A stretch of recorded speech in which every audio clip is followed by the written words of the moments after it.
Economists built a game with no strategy, no risk, and no way to lose. One person simply decides how much money to give away, and the other person has zero power to object. It sounds pointless. What it revealed about human nature was so uncomfortable that the experiment now has its own name: the Dictator Game. Here's exactly how it works. Two strangers are placed in separate rooms. They will never meet, never learn each other's identity, and never interact again after this single moment. One of them, called the Dictator, is given a sum of money, say $100, and one single decision to make: keep it all or give some portion of it to the other stranger, called the recipient.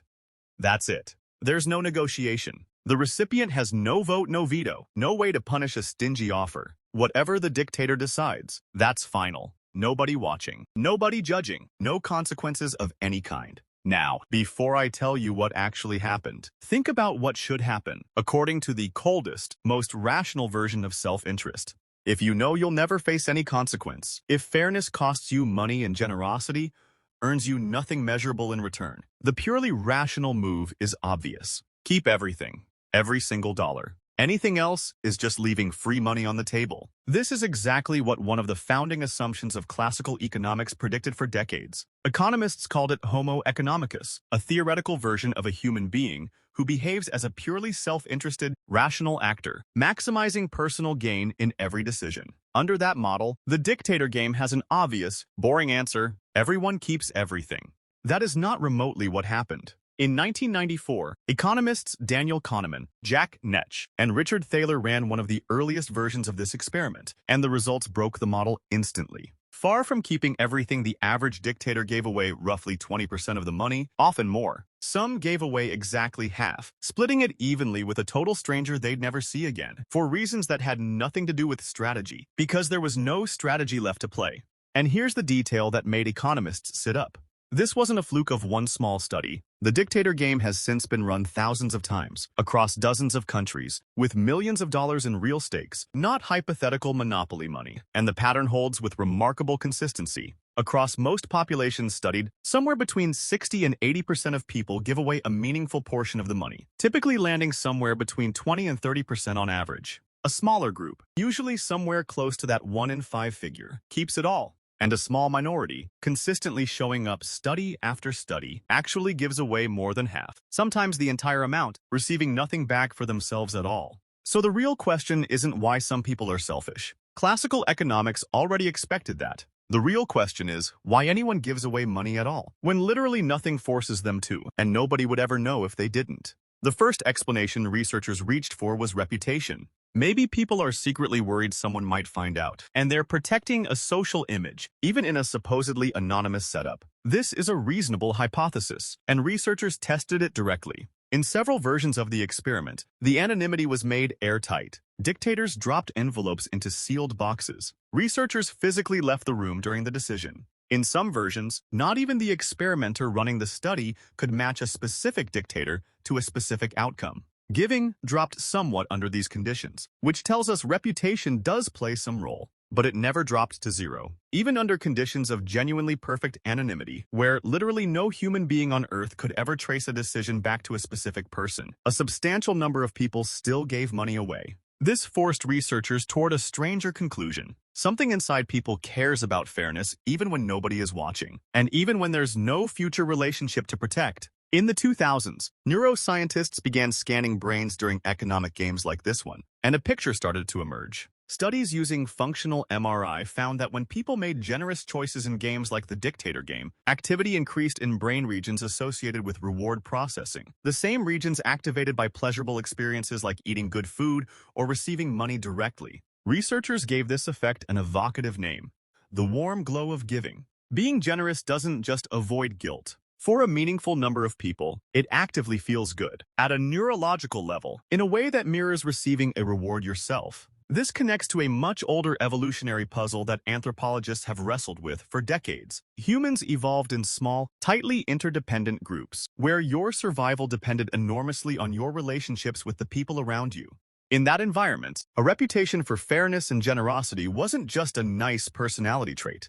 It was a survival resource. People who were known to be trustworthy and fair got included in hunts, got helped when they were sick, got chosen as allies and partners. People known to be selfish and untrustworthy got excluded. And exclusion from the group, for most of human history, was close to a death sentence. The theory goes that this created something researchers call strong reciprocity, an internalized instinct to behave fairly that operates even in situations like a modern anonymous laboratory experiment, where the original evolutionary logic no longer technically applies. Your ancestors who felt a genuine, gut-level pull toward fairness, not just a calculated strategy but an actual emotional reward for behaving fairly, tended to build stronger alliances and survive better than those who didn't. That instinct got passed down, and it's still running in your brain today, even when you're sitting alone in a room, deciding how to split money with someone you will never meet, whom no one will ever tell. But the story gets more interesting when you start looking at who gives and how much, because the variation between people and cultures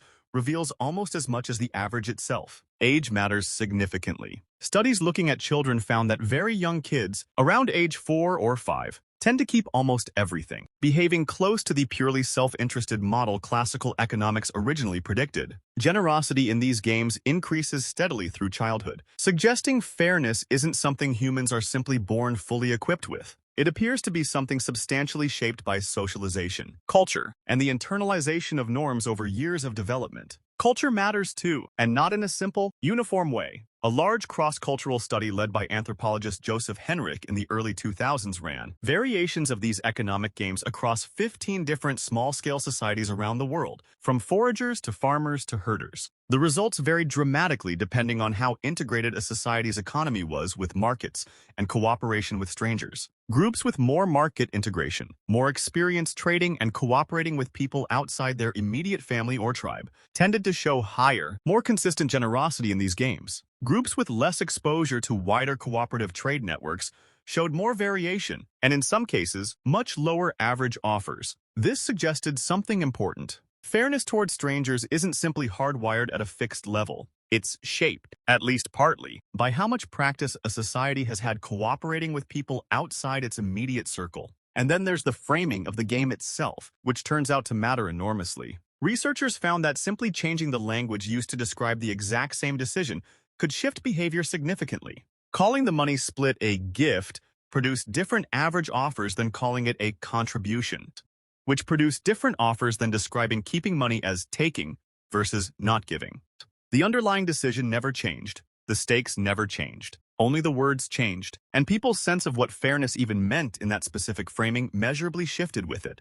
This isn't just a laboratory curiosity. Companies and charities have applied these exact findings for years, often without ever mentioning the Dictator Game by name. Studies on charitable donation platforms found that simply changing the default suggested amount, or changing whether a small percentage was pre-selected as recommended, shifted average donations significantly, even though donors were always free to pick any number they wanted. Retirement savings programs have used a nearly identical principle, making a modest contribution, the automatic default, rather than something the employees had to actively choose, dramatically increased participation rates, even though the actual financial decision available to each person never changed at all. In every one of these cases, the underlying opportunity was identical.